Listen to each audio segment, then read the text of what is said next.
Chapter 1. A Night Out at Maxim's. Jennifer looked at the clock on the waiting room wall. Nearly 8:30. The light was still on in Dr. Gibson's room. "I'm going to be late," she said to herself. "Why doesn't he hurry up?" The evening surgery was always busy on Thursdays, but tonight was worse than usual. She quickly put the newspapers in a cupboard. Then she took off her white coat and locked it in the cupboard too. She was turning off the lights when someone rang the front doorbell. Oh no, not another patient. Not at this hour. She ran to the door and opened it.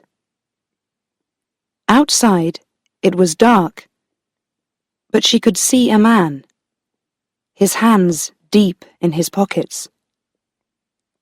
He moved his head, and the light fell on his face. "Richard!" she cried in surprise. "What are you doing here?" "Can I come in for a minute?" He did not wait for an answer, but pushed past her and went inside. Jennifer turned to him.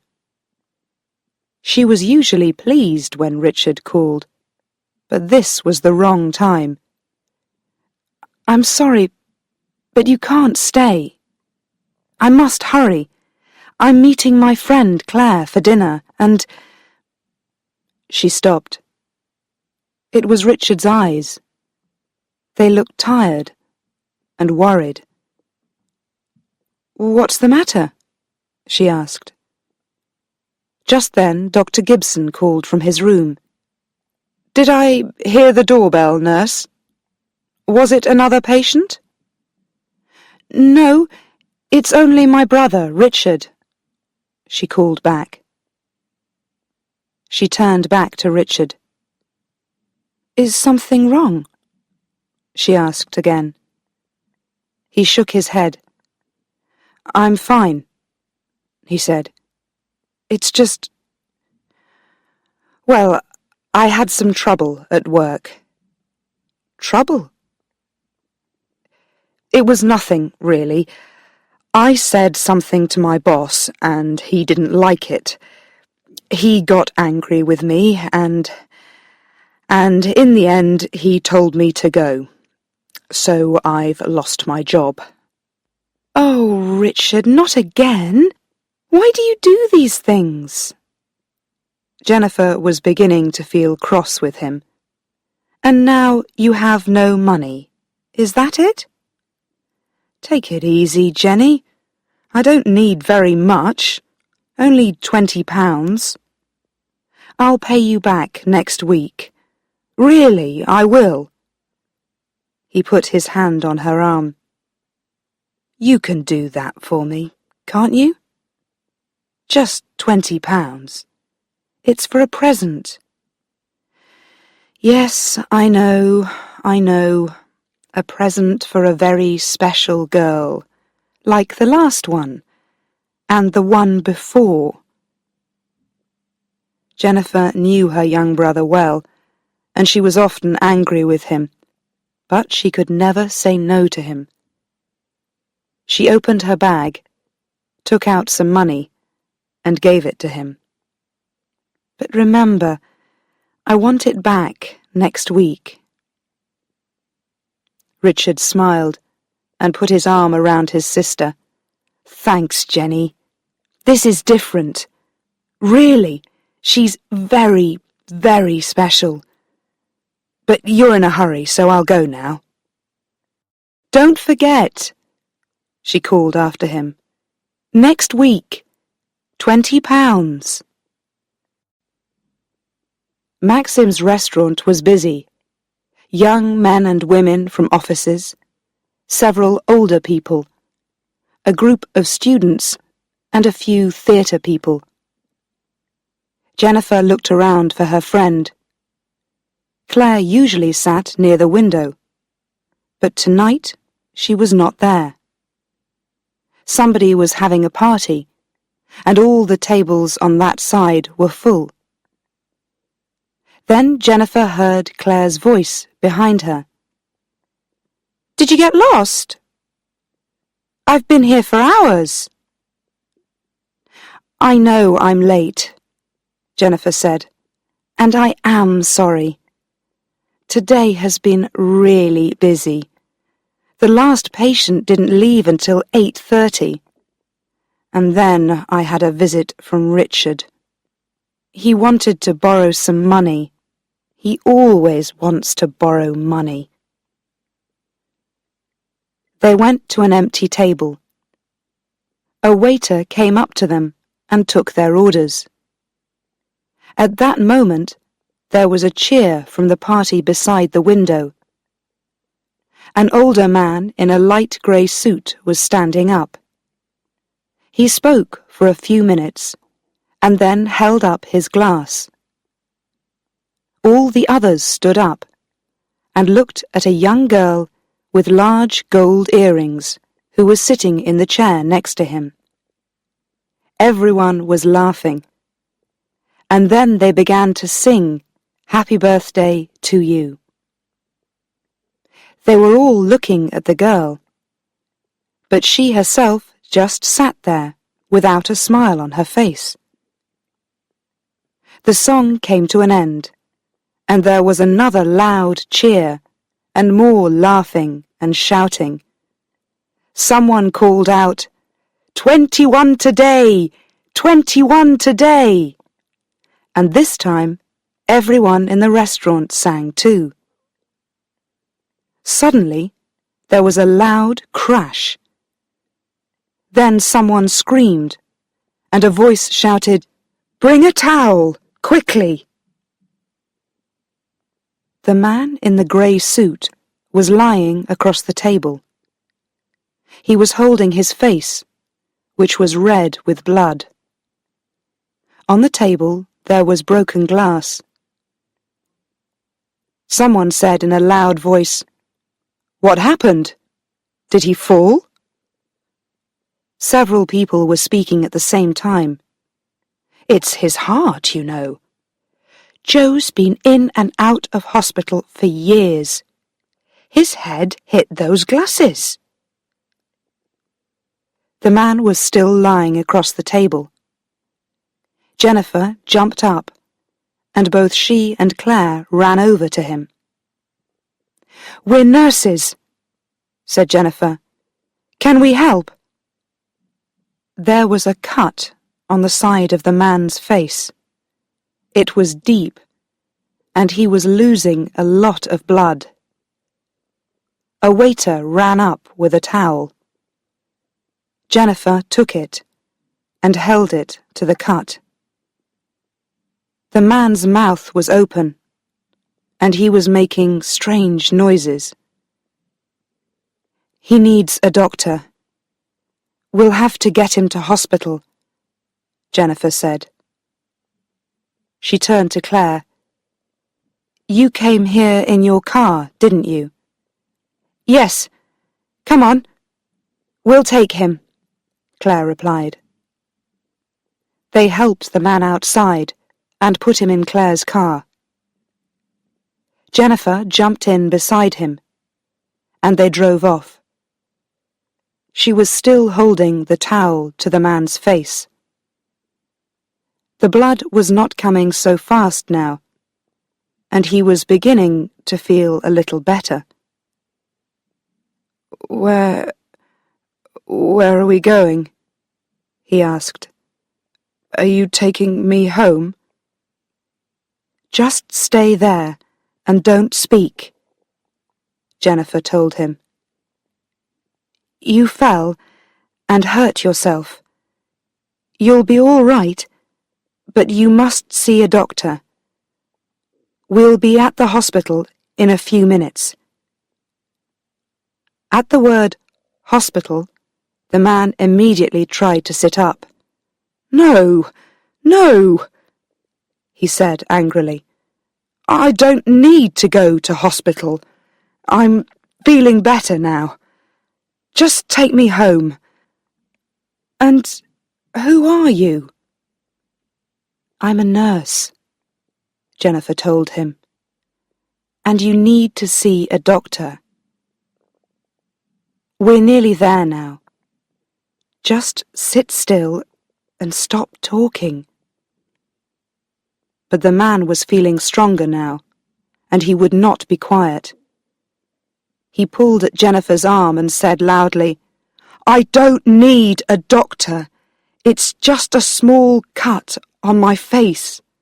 I'm all right now. Take me home. When Jennifer did not answer him, he said in a quieter voice, Come on now, listen to me. I'm feeling fine. Really, I am. There's no need to take me to hospital. They'll want to keep me there. They always do, because of my bad heart.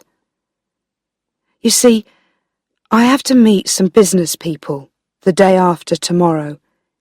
It's very important. So just stop the car and I can get a taxi home. By now the car was at the door of the hospital. A nurse came to meet them, and while Claire told her about the accident, Jennifer helped the man out of the car. He said something angrily to the nurse, but after a few seconds he went with her into the hospital. Jennifer and Claire drove away. What a difficult man, said Claire crossly.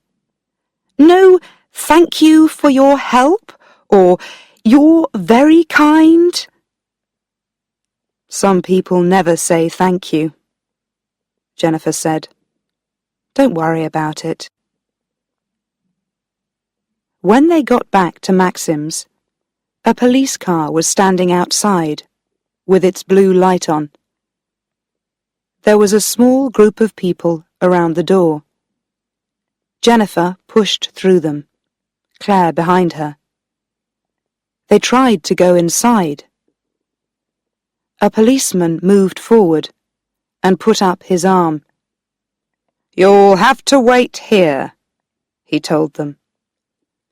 But we ordered dinner, and we haven't eaten yet, said Claire. But the policeman was not listening to them. He was looking through the glass door. Something was happening inside, and people were moving about. Then one of Maxim's waiters opened the door, and two policemen came out. They were holding a young girl between them. It was the girl from the birthday party. The girl with the unhappy face and the expensive gold earrings. The police pushed her into the back of their car and drove away quickly. Jennifer and Claire looked at each other. What an evening! They waited 2 or 3 minutes, but the restaurant door was closed now, and the policeman was standing in front of it again. Neither of them felt hungry anymore. They walked slowly towards the car. Claire was the first to speak. Come on, Jenny. Let's enjoy ourselves. We're having a night out. Jennifer did not speak. Claire went on. Do you remember Maxim's little song on TV? She began to sing.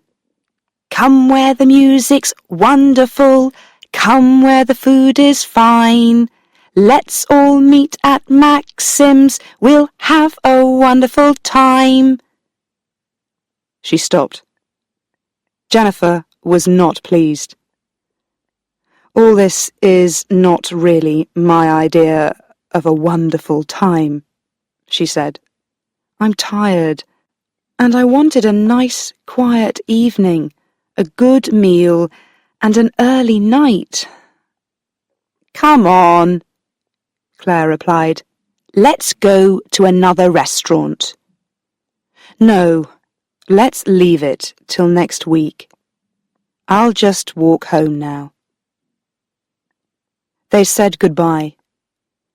Claire got into her car and called, "See you next week, then." Jennifer walked slowly home.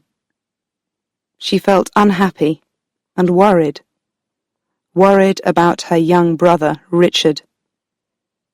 She remembered his visit to the surgery earlier that evening. He was always in and out of jobs and never had any money. A year ago, he had a little trouble with the police, but Richard did not worry about it. He never worried about anything. He just laughed and came to Jennifer to ask for more money. Both their parents were dead, and there were no other brothers or sisters. So Jennifer, 15 years older than Richard, worried about her brother a lot. She went past a jewellery shop with its lights on and stopped to look in the window for a minute. She saw some earrings and then remembered the gold earrings on the girl at Maxim's. They were large and looked very expensive, and they looked all wrong next to that small, unhappy face. Where did she get them? Jennifer smiled to herself. Perhaps the police were asking that question now.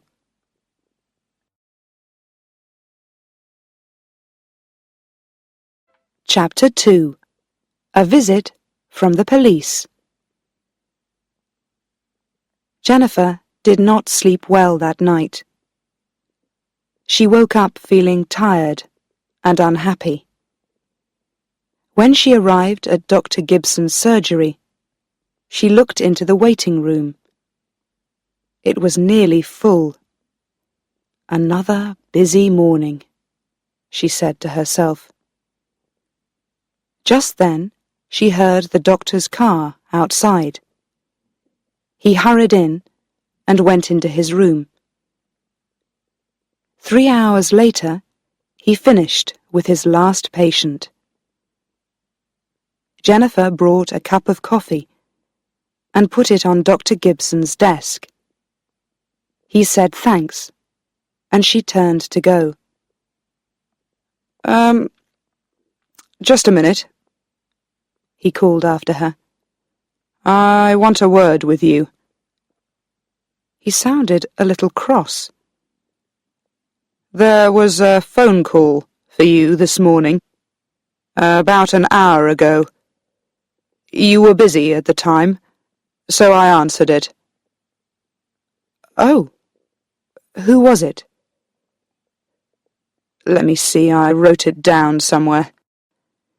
He began to move the papers on his desk. "She said that she was a friend of your brother's." "My brother? But why did she want me?" Here it is." He gave Jennifer a piece of paper. On it was a name. Wendy. "She didn't leave a number. She'll call you again at home." Jennifer looked at the name. Wendy? Wendy who? She asked herself.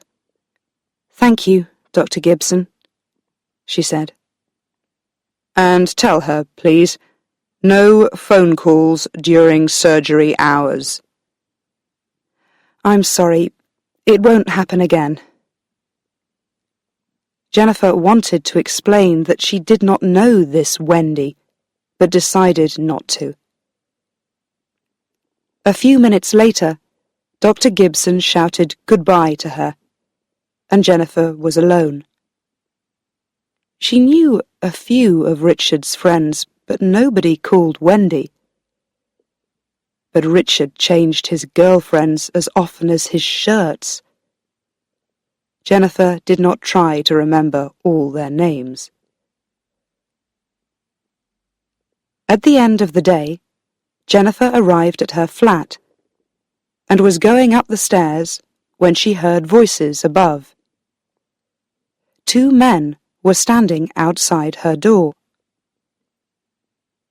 One of them came up to her. "Miss Walton?" he asked. "My name's Detective Barrett. I'd like to ask you a few questions, please. Can we come in?" She turned the key in the lock and pushed open the door, and all 3 of them went inside and sat down. "It's about Mr. Richard Walton. He's your brother, I think," Barrett began. He spoke softly, but he had a hard voice, cold and unfriendly, and his light blue eyes never left Jennifer's face. "When did you last see him?" Jennifer told him. "And before that?" "I'm not sure. About 3 or 4 weeks ago." Those light blue eyes were still on her. She was beginning to feel uncomfortable. "You didn't see him last weekend, then?" "No." "Try to remember. Did he come here last Saturday, in the evening?" "No." "You're sure?" "Yes, of course I'm sure." Barrett's voice became a little louder. "You didn't meet him in some other place? At the airport, perhaps?" "No, I didn't. I haven't seen him for nearly a month, I tell you. Until last night, I mean." "Last night," Barrett said after her. "Tell us more about last night." "You took a man to hospital from Maxim's restaurant." "Yes. A friend of yours?" "I never saw him in my life before. He fell and hurt himself. They said that he had a bad heart, so I went to the hospital with him. That's all." "You never saw him before. You surprise me, Miss Walton." Barrett was watching her carefully. "You didn't know that he was Mr. Joe Kelly, your brother's boss?" "No, I didn't." "Really? You didn't know him? Very strange, don't you think?" All these questions. She was feeling angry now. She stood up and went across to Barrett. "Look, Detective Barrett, I'm getting tired of this. What's it all about? You want me to answer your questions, and you don't tell me why. What's the matter? I want to know. Is Richard in trouble?" Barrett held up his hands. "All right, take it easy." He gave a little smile, but his eyes were cold, and he was still looking hard at Jennifer.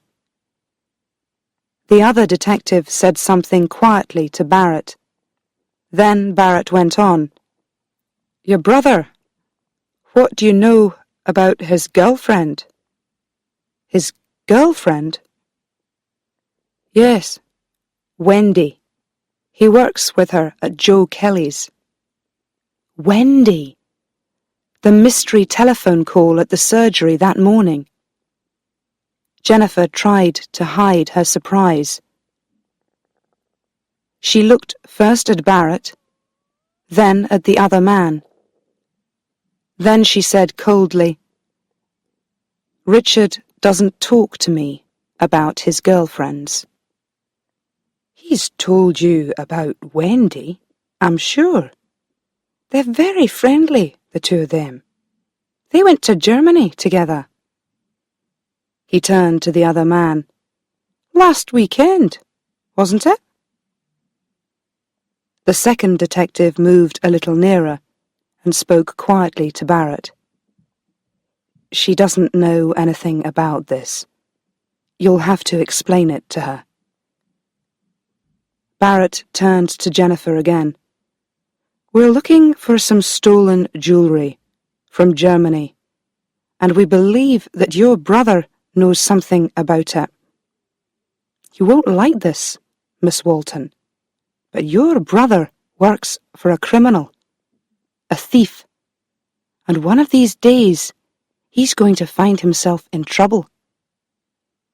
But my brother lost his job yesterday. He told me last night. So he doesn't work for this man anymore. Barrett smiled. Perhaps he doesn't. Or perhaps he wants people to think that he doesn't work for Kelly. He went on. If you don't want to see your brother in prison, tell him to keep away from Kelly and from beautiful young girls like Wendy. Jennifer looked at him and said nothing. Barrett stood up. He looked at the other man, and they both moved to the door. Jennifer followed and opened it for them. Good night, Miss Walton. Thanks for your help. They walked to the top of the stairs. Jennifer waited for a few seconds, then went inside and closed the door. Oh, Richard, she thought, what is happening? What are you doing? Why can't you stay out of trouble? She telephoned Richard's flat, but there was no answer. So she went to bed and worried half the night about her young brother. The next day, Saturday, she worked only in the morning. When Dr. Gibson's surgery finished, she went home to have lunch.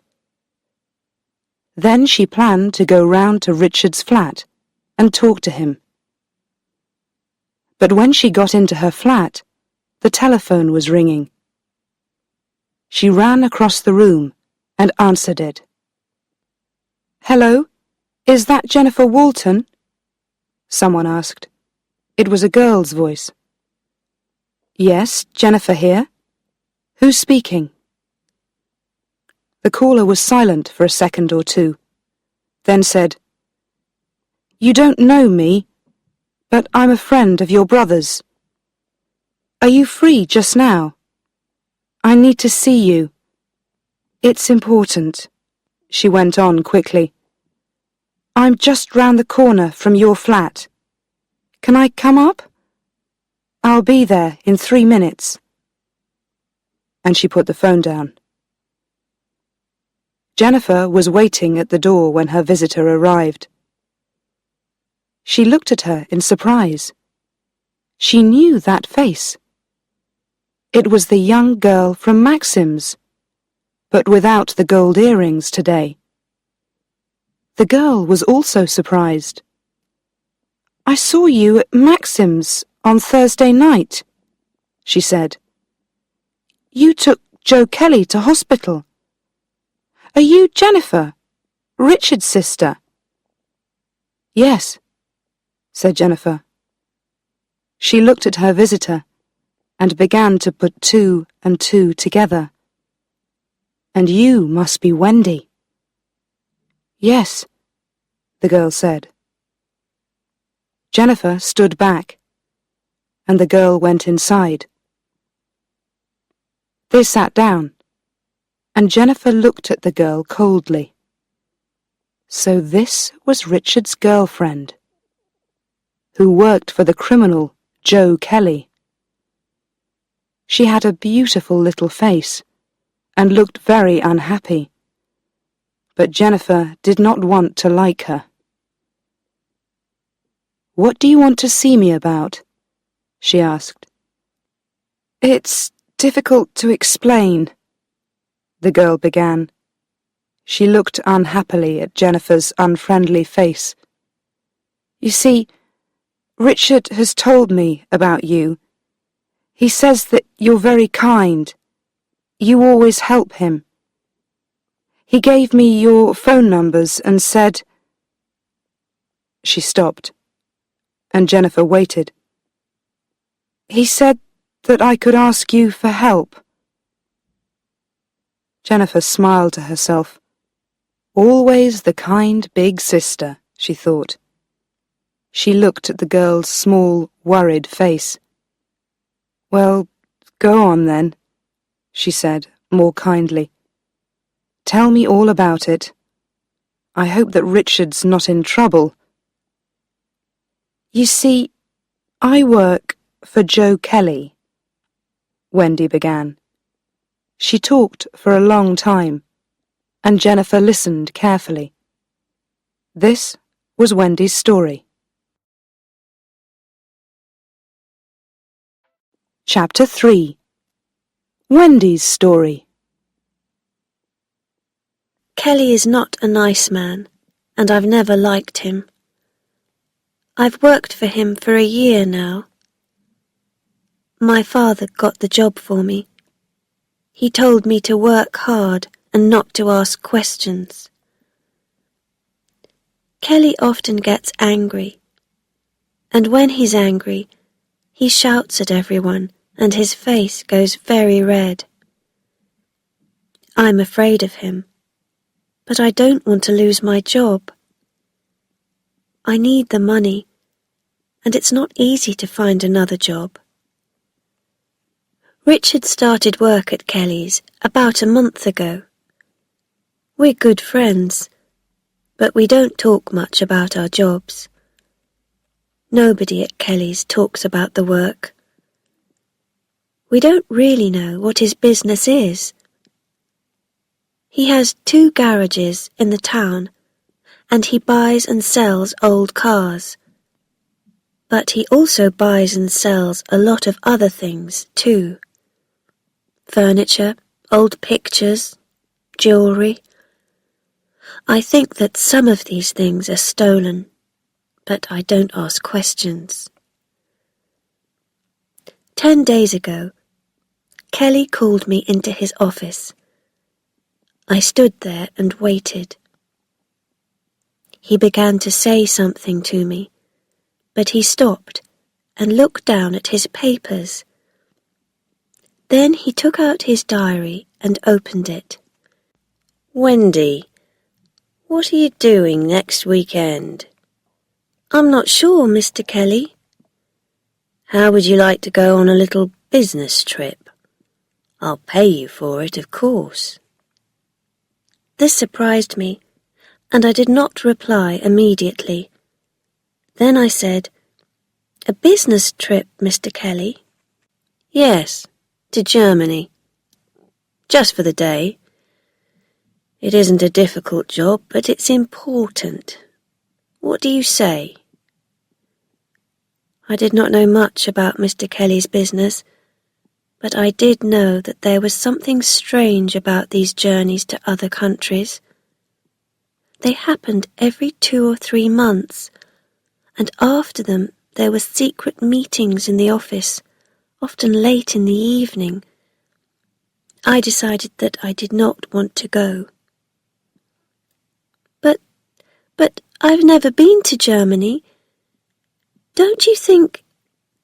Well, perhaps you can ask one of the others." "I'm asking you, Wendy. I said that it was important, and I want you to do it." I began to say something, but he was still speaking. "I have friends in Frankfurt, and they want to send me some things. They'll give you 3 small boxes, like egg boxes, and you'll bring them back here. There's nothing difficult about that, is there?" I didn't say anything. "Are you listening to me, Wendy?" he asked. "I need you to do this job for me." His voice was getting louder now. I looked him in the face. I'm sorry, Mr. Kelly. I've just remembered. I'm busy next weekend. I can't do it. He jumped up and his chair fell back. "Now, just you listen to me, young woman. You work for me, remember that? I'm the person who pays you." He caught my arm and shook me. "This time, I'm telling you, not asking you. You'll go to Frankfurt or there'll be trouble. You will leave on the first plane on Saturday morning and come back the same evening with the 3 boxes. And don't say a word to anyone. Do you understand?" Then he walked out. I didn't sleep much that night, or the next. I wanted to tell Richard, but he was out of town on another of Kelly's jobs. What could I do? I was afraid, and Kelly knew that I was afraid. He did not speak about it again, but on Friday he called me into his office and gave me my plane ticket and some money. There was no escape. Saturday morning came, and I went to the airport. While I was waiting there, I heard my name. I knew that voice immediately. I turned round. "Richard!" I cried. "Oh, Richard, I'm so pleased to see you. But what are you doing here?" "I'm coming with you, to Frankfurt. Kelly told me to. Look, here's my ticket." "You mean—" Wait a minute. What did Kelly tell you?" Richard was smiling. "He told me to come with you, that's all. To stay with you. You know, on the plane. And in Frankfurt." I began to understand. "He told you to watch me, you mean?" When we were on the plane, Richard asked me about my work at Kelly's. He knew very little about Kelly's business, and he knew very little about our trip to Frankfurt. I told him about the egg boxes and why I was afraid. "The boxes are small," Kelly said, "so I think it's jewellery," I told Richard. "And I think it's stolen jewellery." Then Richard got very angry and said, "Kelly can't send you on a job like this. Why doesn't he go himself?" "But that's it, Richard. It's easier for a girl. Kelly knows that. He's clever, you know. But he thinks I'm afraid, so he sent you to watch me." For a time, Richard just sat there and thought. After a while, he turned to me. "You're not going to do it. You're not going to carry stolen jewellery for that man. Leave it to me. I'll think of something, of some plan." Then he was silent again. When we arrived in Frankfurt, we went to a hotel for breakfast. Then Richard went off to buy a newspaper, and after that we sat around for about half an hour. We had to meet Kelly's friends outside the hotel. When we walked out of the door, 2 men were waiting for us in a white Mercedes. We drove through the busy streets of the city and then into the country. Some time later, we stopped at an old house with trees all around it. We all went inside, and the men took us into a dark room at the back and left us there. It was cold, and Richard gave me his coat. He was smiling quietly to himself. We waited there in silence. In another room, people were talking. We could hear their voices. Then the driver of the Mercedes came and took us upstairs. A short man in a dark green shirt was sitting at a desk. In front of him, on the desk, were 3 boxes. He was playing with a pen and watching us carefully. Richard spoke to him in German. I did not understand, but I heard Kelly's name, and the man in the green shirt began to say something. All at once, there were noises outside, the sound of cars and voices and people running. The man jumped up from his desk and pulled a gun out of his pocket. He tried to get to the window, but at that minute the door opened and 3 or 4 policemen ran in and jumped on him. There was a fight, but the police got his gun from him and held him on the floor. An older man arrived, a police inspector with grey hair, and began to give orders to the policemen. He called across the room to Richard and me in very good English. "Are you all right? They didn't hurt you, did they?" He gave some more orders, and then he came across to Richard and held out his hand. "Well done, young man. I must thank you for your help." He turned to me. "And thank you, too. You've done very well, both of you. It's been a good day's work for all of us." I looked at Richard, and he gave me a little smile. "What does he mean?" I asked, but Richard did not answer. The inspector then explained to me. "Your friend phoned us this morning from your hotel. After that, it was easy. We just waited near the hotel for the white Mercedes and then followed it here."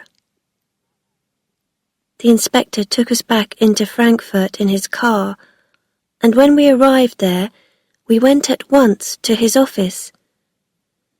He ordered coffee for us, and while we were waiting for it, he said, "You've helped us a lot already, but we need your help with one more thing. There's still Mr. Kelly and his friends. We have a plan for them." Oh yes, he knew all about Joe Kelly. He brought out the 3 boxes and put them on the table in front of us. Then he said, "We would like you to take these back to England with you." Richard and I looked at him in surprise. The inspector waited for a minute and then went on. "You don't need to be afraid. Perhaps you're thinking about the British police, is that it? Everything will be all right. I will speak to Chief Superintendent Edwards in London, and there'll be no trouble for you. Now, listen carefully." He went on, "Just give the jewelry to Kelly. He won't know about the accident to his German friends, and you must not tell anybody about it, or about our conversation today. That's very important. The British police will watch Kelly and wait. Do you understand?" This plan sounded dangerous to me, but Richard said, "Yes, of course we'll do it, won't we, Wendy? Richard is not afraid of Kelly, you see." So we brought the boxes back with us on the Saturday evening plane from Frankfurt. We did not get back until nearly midnight, but we took the boxes at once to Kelly's house. He told us to wait, and then went into another room. When he came back, he was very happy. He put his hand in his pocket and took out some gold earrings. "These are for you, Wendy, for your birthday next Thursday." No, Mr. Kelly, no, you mustn't. I can't take them. Really, I can't. Of course you can, Kelly laughed. You've worked hard for them, and we must have a party for you. Let's get some people together on Thursday night. Where would you like to go? To the Ritz? Or perhaps a disco? No, I know. And he began to sing. Let's all meet at Maxim's. We'll have a wonderful time. I told him 3 times that I didn't want a party, but he didn't want to listen. He was too pleased with himself. Oh, yes, Wendy. We must have a party, and you must wear the earrings. Then I'll know you're my good little girl. His mouth was smiling, but his eyes were cold. Richard said quietly in my ear, "Just agree with him, Wendy, and take his earrings. You can give them back later. We don't want anything to go wrong now." The next few days passed very slowly. On Monday and Tuesday, everything was quiet in the office. Kelly did not speak to me again about the visit to Frankfurt. He stayed in his office most of the time and was always on the telephone. No police came to the office, and nothing happened. I began to feel afraid. Early on Wednesday morning, Richard called in to see me. Is he in yet? He asked. He looked at Kelly's door. Not yet. Why?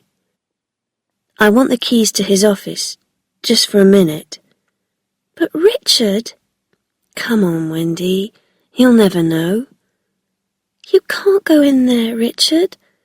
He'll be here in a minute. It's too dangerous. Please, Wendy. It won't take long. I'll be out again immediately. But why? What do you want? Don't ask questions. Just give me the keys. Quickly. Of course, in the end, I gave him the keys. He opened Kelly's door and went inside. Some minutes passed, and then he gave a shout. I think I've got something. I went in and saw that Richard was standing in front of Kelly's desk with a letter in his hand. He held it up for me. This, he said, is going to help us. What do you mean? I did not understand. Listen. He read from the letter. The eggs arrived last weekend and they are now in my house. Be there on the 18th of April, 11 a.m. The 18th, I said. That's next Saturday. Just then, I heard a car outside. That's him, I cried. Quick, put that letter back. You must get out of here at once. I ran through to my office with Richard behind me. Out there, quick! I pushed him into the kitchen, and at the same time the door opened and Kelly walked in. Good morning, Wendy. He did not stop, but went into his office and closed the door behind him. Richard then quickly left the office, and I did not see him again that day. He phoned me the next afternoon, which was Thursday. I knew at once that he was unhappy about something. What's happened, Richard? I asked. I'm not working for Kelly anymore, he told me. This morning, Kelly told me to do another of his little jobs for him, and I said no. So he started shouting at me, and then he told me to go. So that's it. I'm looking for another job. He gave a little laugh. And worse than that, he hasn't paid me, and now I can't buy you a birthday present. Oh, Richard, that's not important, I said. But are you coming to Kelly's party for me at Maxim's tonight? I won't go without you. You must come. I can't, Wendy. I'd like to be there, you know that. But we mustn't meet until after Saturday. Why not? What's happening on Saturday? And what's happening about the egg boxes? What are the police doing? Kelly says I must wear my new gold earrings at the party, but I don't want to. They came from Frankfurt in one of those egg boxes, and they're stolen. Oh, Richard, I'm afraid. What am I going to do? Everything's going to be all right, Wendy. Really, I've got a plan. Just go to the party and don't worry. I'll see you soon. Richard put the phone down, and I have not seen or heard from him since then. Chapter 4. Another birthday present. Jennifer felt very sorry for Wendy. The girl's hands were shaking, and she was trying not to cry. Jennifer went and sat next to her, and put her arm round her. So what happened after the party on Thursday night, when the police took you away? She asked quietly. Oh, it was terrible, Wendy said. They took the earrings from me, of course, and they asked a lot of questions. I told them that the earrings were a present from Kelly, and I told them all about the police in Germany. But they didn't believe me. They told me to go to the office on Friday and not to say anything to anybody. And they wanted to talk to Richard. Wendy turned to Jennifer. What am I going to do? She asked. Why didn't the police believe me? Haven't the German police talked to them? And where's Richard? I can't find him. She began to cry quietly. Jennifer stood up. We must phone the police in Germany, she said. I'll talk to that policeman, Barrett, who came to see me last night, and... Just then there was a knock on the door. Jennifer went to the door and called out, Who is it? It's me, Richard, came Richard's excited voice. Jennifer opened the door quickly. Beside Richard, there were two policemen, Barrett and another taller man. Everything's okay, Richard said happily. He turned to the two policemen and smiled. And you're not going to lock me up, are you? I'm very pleased to hear that, said Jennifer. But what's going on? Can somebody please explain? They all went into the sitting room, and Wendy jumped up.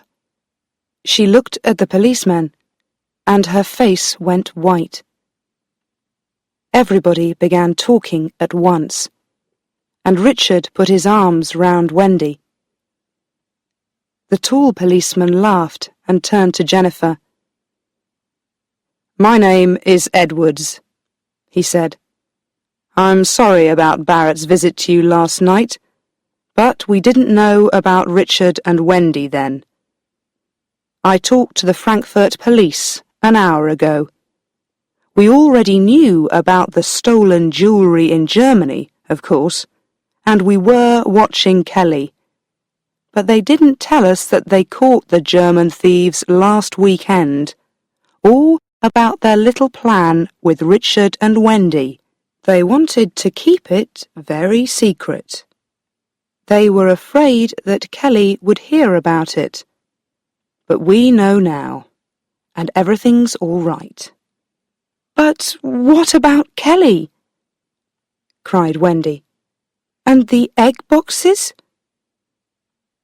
Barrett smiled. You'll have to find a new boss. Kelly is going to be in prison for a long time. We got him this morning. But it's Richard's story. He's been very helpful to us. He can tell you all about it. The two policemen left, and Jennifer turned to her young brother. He was sitting with his arm round Wendy, and her face was now bright and happy. Well, Jennifer said, start talking, Richard. I've told Jennifer all about last week, Wendy explained. And she was in Maxim's on Thursday night. But what happened this morning? Richard laughed. When I looked in Kelly's office last Wednesday, I found that letter about the eggs. You remember, Wendy? Well, the German policeman told us to do nothing, but I wanted the British police to catch Kelly. Perhaps they were watching Kelly carefully, but I wanted to be sure. So, early this morning, I went to the police station and told them about the letter. They were not very friendly, and they kept me in the police station. But they went to Kelly's house at 11 o'clock. They found Kelly there, and two other men who were buying the stolen jewellery from Kelly. So they brought Kelly and the two other men into the police station, and the egg boxes, of course. Kelly was very angry, and told the police that Wendy and I were the thieves.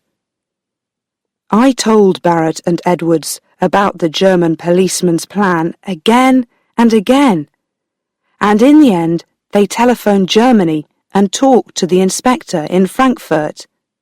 He explained everything. So here we are. Richard laughed again, happily. He put his hands in his pockets. And here's £20 for my big sister, and a little birthday present for my favourite girl. Jennifer looked at him. She suddenly felt very happy about her brother.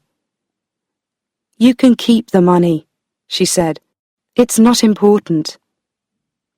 But I only gave it to you on Thursday night, she said. How? I've got a new job, said Richard. Started yesterday, and this time I'm not working for a jewellery thief. Wendy opened her present and laughed for the first time that day. Oh, look, she said. It's some gold earrings. They're lovely. Richard laughed too. They're only small earrings, Wendy, but I can tell you this. They did not come from Frankfurt in an egg box.